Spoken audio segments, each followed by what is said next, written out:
ตอนบ่ายวันที่9พฤษภาคม2025ที่หอวัฒนธรรมแห่งชาตินครหลวงเวียงจันทน์ได้จัดพิธีร่วมชุมนุมเพื่อรับชมถ่ายทอดสดการเดินสวนสนามเฉลิมฉลองวันชัยชนะสงครามปกป้องภูมิภูมิครบรอบ 80 ปีของรัสเซีย ซึ่งพิธีดังกล่าวได้จัดอยู่ที่นครหลวงมอสโกสหพันธ์รัสเซีย เพื่อเป็นการประกอบส่วนร่วมเฉลิมฉลองต่อเหตุการณ์ประวัติศาสตร์ที่สำคัญดังกล่าวนี้ สาธารณรัฐประชาธิปไตยประชาชนลาวได้ส่งก้อนกำลังสวนสนามของกองทัพประชาชนลาวจำนวน 80 นายเข้าร่วมเดินสวนสนามเพื่อเฉลิมฉลองวันชัยชนะดังกล่าว ในพิธีร่วมชุมนุมนี้ท่านนายสวนสวรรค์วิญญาเกตได้อวยพรให้แก่ชายพบมิตรภาพและการร่วมมือที่มีมาแต่เดิมนานคู่ร่วมมือยุทธศาสตร์ของสองประเทศลาวและรัสเซียจงมั่นคงขนงแก่นและสืบต่อได้รับการเสริมขยายแตกดอกออกผลอย่างบ่หยุดยั้งงานวางแสดงและจำหน่ายสินค้า1เมือง1ผลิตภัณฑ์และสินค้าครบกฎแบบของนครหลวงเวียงจันทน์ครั้งที่11แม้ได้เปิดขึ้นอย่างเป็นทางการที่ศูนย์วางแสดงสินค้าลาวไอเทคการจัดงานดังกล่าวเพื่อเป็นการส่งเสริมสินค้า1เมือง1ผลิตภัณฑ์หรือสินค้าโอดอปของนครหลวงเวียงจันทน์ซึ่งได้จัดตั้งปฏิบัติมาตั้งแต่ปี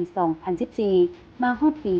2025 เป็นครั้งที่11และการจัดงานในครั้งนี้แม้ได้เริ่มขึ้นตั้งแต่วันที่1ดำเนินจนถึงวันที่11พฤษภาคม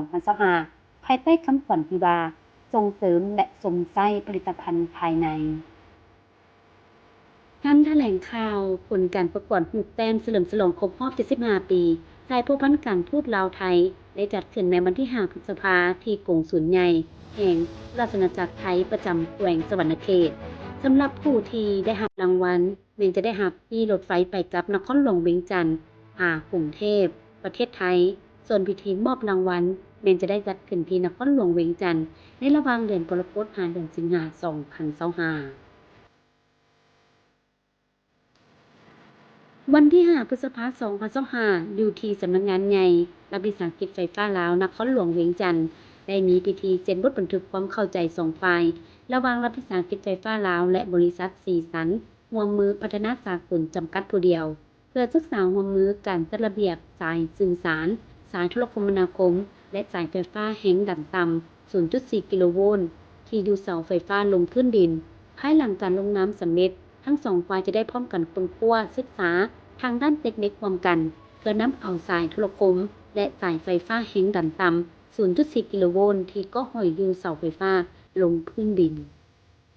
พิธีเซ็นสัญญาโครงการปรับปรุงอาคารสำนักงานองค์การปกครองนครหลวงเวียงจันทน์ระหว่างห้องว่าการนครหลวงเวียงจันทน์กับบริษัทสุขประสงค์ทรัพย์เจริญก่อสร้างจำกัดผู้เดียวจัดขึ้นวันที่ 8 พฤษภาคม 2025ที่ห้องว่าการนครหลวงเวียงจันทน์หน้าเวียกประกอบนี้เวียกทับม่างเวียกสถาปัตย์เวียกโครงสร้างเวียกระบบไฟฟ้าและเวียกระบบน้ำประปารวมมูลค่าทั้งหมด 8.94 ล้านกีบและจัดตั้งปฏิบัติภายใน 3 เดือนให้สำเร็จแต่เดือนพฤษภาคมหาเดือนสิงหาคม 2025กำลังทหารชายแดนกองบัญชาการทหารแขวงบ่อแก้วปะทะกับกลุ่มค้าขายยาเสพติดเวลาประมาณ 4 โมงของวันที่ 3 พฤษภาคม 2025กองร้อยป้องกันชายแดนประจำอยู่เมืองปากทางแขวงบ่อแก้วได้ออกเคลื่อนไหวกวดการลาดตระเวนใกล้กับเส้นชายแดนลาวไทยในขอบเขตภูผามุนเมืองปากทางแขวงบ่อแก้วและได้ถูกกลุ่มค้าขายยาเสพติดดักสกัดหลักยิงด้วยกำลังอาวุธจากนั้นจึงเกิดการปะทะกันขึ้นจาก2ฝ่ายอยู่จุดดังกล่าวการปะทะกับกลุ่มแก๊งค้าขายยาเสพติดครั้งนี้กำลังทหารชายแดนกองบัญชาการทหารแขวงบ่อแก้วได้ประสานกับอำนาจการปกครองท้องถิ่นในขอบเขตพื้นที่ใกล้เคียงสามารถแก้ไขควบคุมสถานการณ์ไว้ได้และจับตัวผู้ต้องหาได้จำนวน 4 คนส่วนพนักงานนักรบได้รับบาดเจ็บและเสียชีวิตจำนวนหนึ่งเหตุการณ์ครั้งนี้ได้ก่อให้เกิดความบ่สงบอยู่ขอบเขตเมืองปากทางแขวงบ่อแก้วและได้สร้างความแตกตื่นให้แก่พ่อแม่ประชาชนบรรดาเผ่าอยู่บริเวณใกล้เคียงและในทั่วประเทศฉะนั้นขอให้ประชาชนทุกชั้นคนในสังคมจงมีสติในการบริโภคข้อมูลข่าวสารต่างๆเป็นต้นข่าวที่บ่สร้างสรรค์และบ่มีมูลความจริงสร้างความแตกแยกสามัคคีปรองดองจากสื่อสังคมออนไลน์ที่บ่หวังดีจำนวนหนึ่ง